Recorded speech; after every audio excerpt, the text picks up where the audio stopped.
lakukan itu tentang sholat sunnah.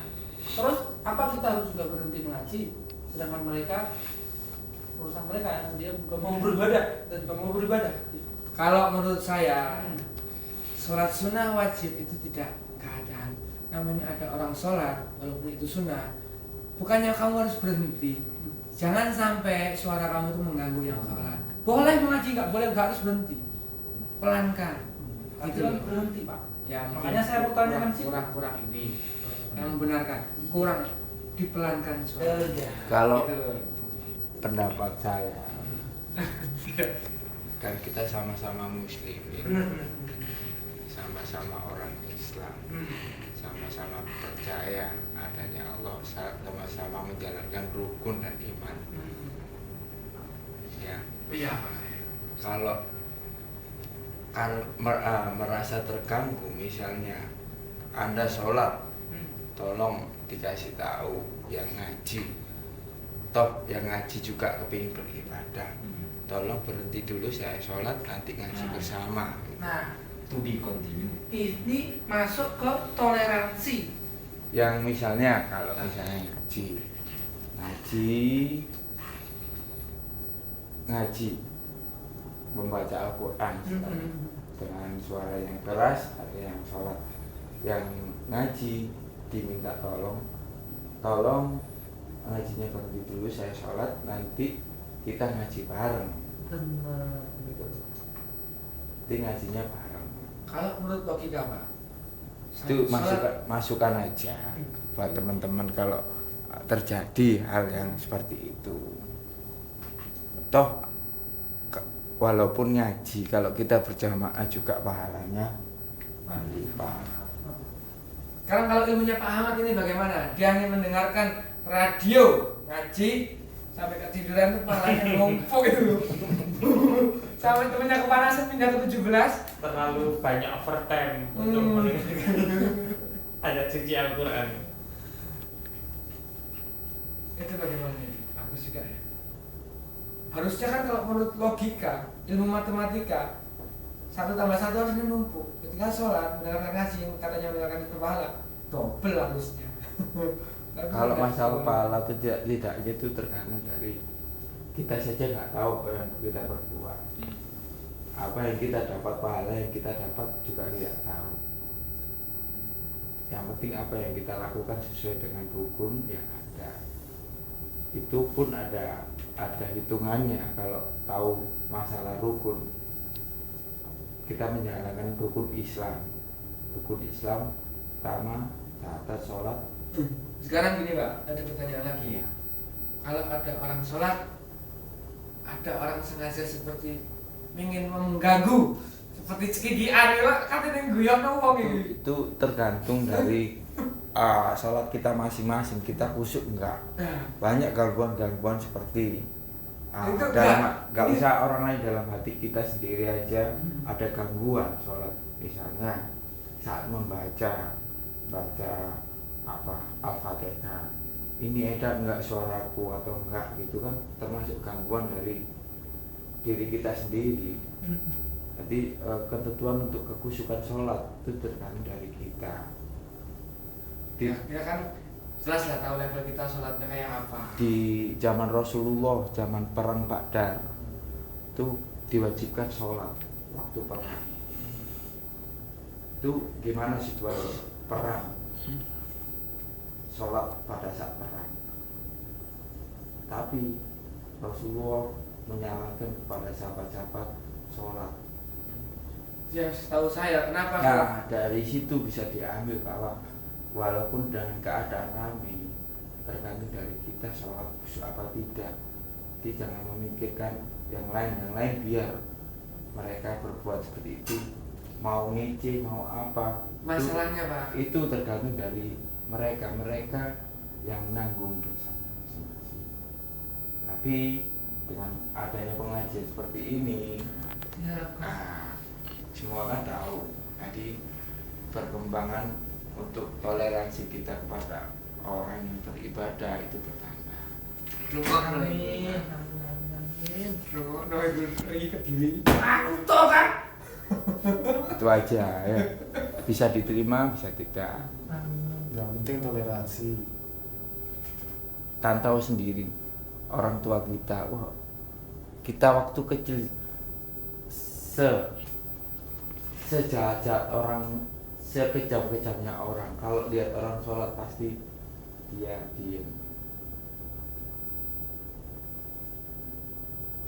Soalnya ini masalahnya nggak niat mengganggu. Itu berarti dari sholat Anda sendiri yang merasa terganggu, itu sudah tidak khusyuk kalau menurut. Kalau menurut saya itu bukan masalahnya sholatnya dia merasa terganggu, Pak.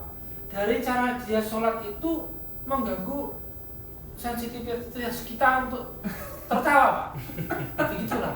Yang keliru itu bukan saya karena saya terganggu untuk tertawa, tapi dia caranya dia sholat itulah yang membuat. Sedangkan orang itu beda-beda loh coy.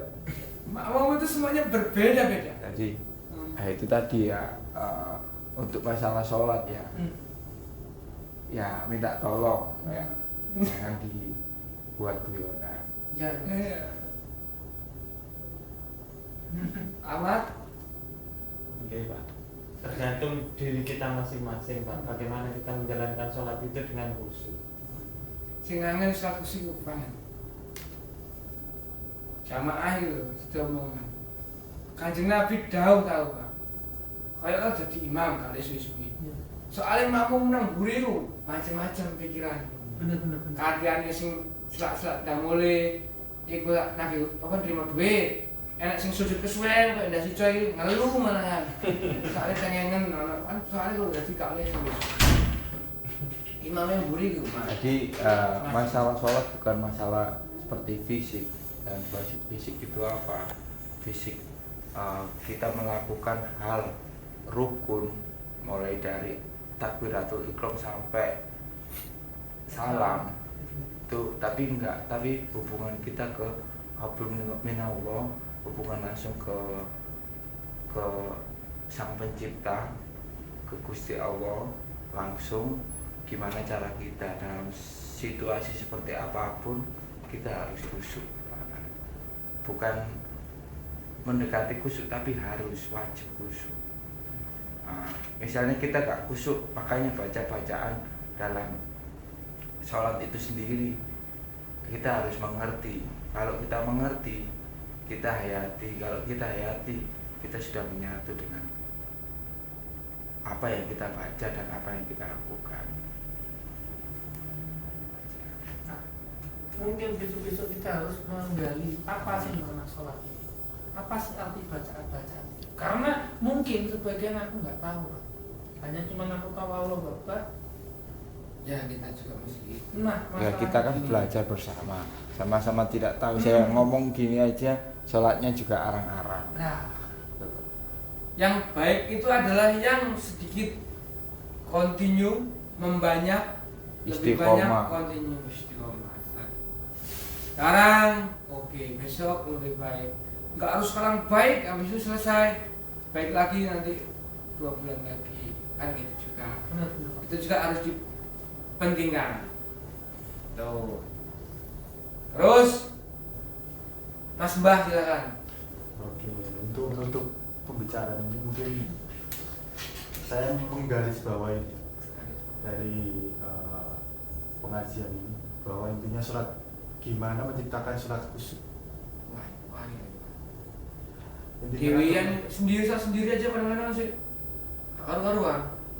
yang intinya itu kita harus toleransi sama teman, gimana menciptakan situasi sholat itu biar lebih khusyuk, dan dimana kita bisa toleransi dengan teman-teman biar sholat itu bisa lebih khusyuk lagi, biar Ini, nggak- Mbak. pemikiran kita nggak waktu sholat nggak terganggu, nggak aing-aing.